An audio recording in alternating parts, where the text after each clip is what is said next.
ಮನೆಯಲ್ಲಿ ನಿಮ್ಮ ಮಗು ಕೂಡ ಗಂಟೆಗಟ್ಟಲೆ ಮೊಬೈಲ್ನಲ್ಲಿ ಇನ್ಸ್ಟಾಗ್ರಾಮ್ ರೀಲ್ಸ್ ಅಥವಾ ಫೇಸ್ಬುಕ್ ನೋಡ್ತಾ ಕೂರ್ತಾ ಇದೆಯಾ?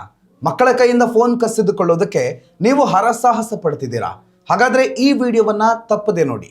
ಇನ್ಮುಂದೆ ಕರ್ನಾಟಕದಲ್ಲಿ 16 ವರ್ಷದ ಒಳಗಿನ ಮಕ್ಕಳು ಸೋಷಿಯಲ್ ಮೀಡಿಯಾ ಬಳಸುವಂತಿಲ್ಲ. ಕರ್ನಾಟಕದಲ್ಲಿ ಈ ಕುರಿತು ಹೊಸ ಕಾನೂನೊಂದು ಜಾರಿಯಾಗಿದೆ.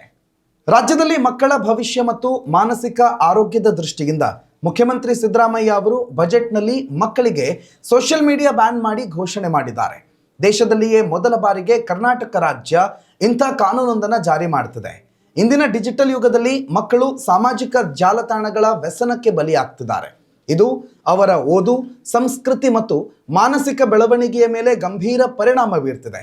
ಸೈಬರ್ ಅಪರಾಧಗಳಿಂದ ಮಕ್ಕಳನ್ನು ರಕ್ಷಿಸಲು ನಮ್ಮ ಸರ್ಕಾರ ಈ ಕಠಿಣ ಕ್ರಮ ಕೈಗೊಳ್ಳುತ್ತಿದೆ. 16 ವರ್ಷದ ಒಳಗಿನ ಮಕ್ಕಳು ಕಡ್ಡಾಯವಾಗಿ ಫೇಸ್ಬುಕ್, ಇನ್ಸ್ಟಾಗ್ರಾಮ್, ಟಿಕ್ಟಾಕ್ ಸೇರಿದಂತೆ ಯಾವುದೇ ಸಾಮಾಜಿಕ ಮಾಧ್ಯಮವನ್ನು ಬಳಕೆ ಮಾಡುವಂತಿಲ್ಲ. ಸಾಮಾಜಿಕ ಜಾಲತಾಣ ಕಂಪನಿಗಳು ಇನ್ಮುಂದೆ ವಯಸ್ಸಿನ ದೃಢೀಕರಣ ಮಾಡೋದನ್ನು ಸರ್ಕಾರ ಕಡ್ಡಾಯಗೊಳಿಸಿದೆ. ಮಕ್ಕಳ ಡಿಜಿಟಲ್ ಚಟುವಟಿಕೆಗಳ ಮೇಲೆ ನಿಗಾ ಇಡಲು ಪೋಷಕರಿಗೆ ಜಾಗೃತಿ ಮೂಡಿಸುವ ವಿಶೇಷ ಕಾರ್ಯಕ್ರಮಗಳಿಗೂ ಬಜೆಟ್ನಲ್ಲಿ ಅನುದಾನ ಮೀಸಲಿಡಲಾಗಿದೆ.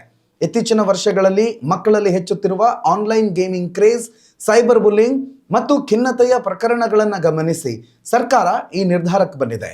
ಆಸ್ಟ್ರೇಲಿಯಾದಂತಹ ಮುಂದುವರಿದ ದೇಶಗಳು ಈಗಾಗಲೇ ಈ ನಿಯಮವನ್ನು ಜಾರಿಗೆ ತಂದಿದ್ದು, ಅದನ್ನೇ ಮಾದರಿಯಾಗಿಟ್ಟುಕೊಂಡು ಕರ್ನಾಟಕದಲ್ಲಿಯೂ ಅನುಷ್ಠಾನಗೊಳಿಸಲಾಗ್ತದೆ. ಉತ್ತಮ ಸಂಸ್ಕಾರಯುತ ಶಿಕ್ಷಣದೊಂದಿಗೆ VSS English medium CBSE school, Udupi Muddur. ನರ್ಸರಿಯಿಂದ 10ನೇ ತರಗತಿವರೆಗೆ ಶಿಕ್ಷಣದ ಜೊತೆಗೆ 5ರಿಂದ 10ನೇ ತರಗತಿವರೆಗಿನ ವಿದ್ಯಾರ್ಥಿನಿಯರಿಗೆ ಉತ್ತಮ ಹಾಸ್ಟೆಲ್ ಸೌಲಭ್ಯವೂ ಇದೆ. ನಿಮ್ಮ ಮಕ್ಕಳ ಪ್ರವೇಶಾತಿಗಾಗಿ ಈ ಸಂಖ್ಯೆಗೆ ಕರೆ ಮಾಡಿ.